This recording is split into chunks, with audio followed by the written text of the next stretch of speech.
Hi guys, this is Casey here at Colonial Gardens. It is the end of May and I'm towards the edge of our nursery property over towards our gardens area, and we have been admiring this beautiful Ohio Spiderwort that volunteered itself to pop up in this area, and it has come into full bloom. So we wanted to introduce you to this native plant and talk about why you might like having one in your garden. Again, this is the Ohio Spiderwort. It is a very widespread native plant in the East Coast down to central North America. There's several different species of spiderwort, but this one is the Ohio one, so the species name is Ohioensis. Like a lot of native plants, spiderwort has kind of a rough sounding name. It's also called blue jacket if you want to go with something that's a little less maybe creepy crawly. It is known for its beautiful bluish purple flowers over this grass-like foliage, which comes in a very cool toned green, which gives it this just really, I think, calming vibe to it. It has new flowers popping up every day. They typically open in the morning time to be exposed to morning pollinators like native bees and butterflies, and then by the heat of the afternoon, oftentimes they'll either close their flower or the flowers become brittle and they break off and new blooms will pop up the next day.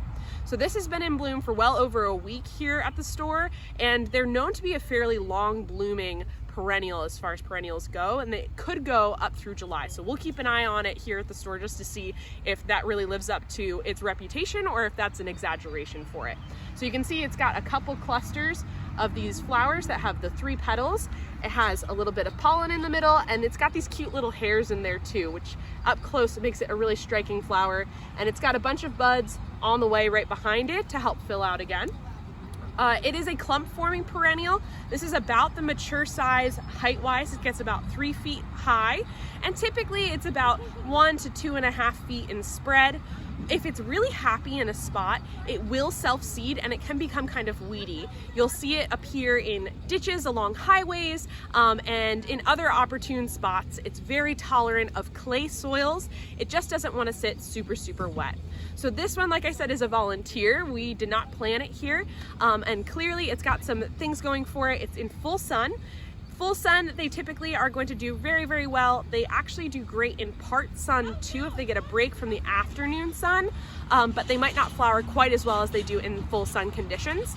This one is next to a maple tree, which is right behind us, which means it's got some pretty intense competition for water, but it's been doing really well, having self-seeded here and just thriving with no care. It really shows how drought tolerant natives can be, how low maintenance they can really be.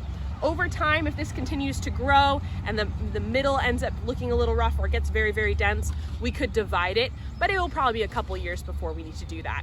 The other big challenge we face over in our gardens is we do have a herd of deer that lives here, and there is no sign of deer damage whatsoever on this spiderwort, which is very classic for the plant. They're extremely deer resistant. So for our area in southeastern Pennsylvania, this can be a really great opportunity to add it to an edge of a woodland garden, a pollinator garden, a native garden, and you'll really be rewarded with these late spring blue flowers that contrast with a lot of our native yellow flowers and purples. So it's a really great addition to the garden if you're looking for one. This is the Ohio Spiderwort. You can find it in our native section here at Colonial Gardens. We hope to see you soon.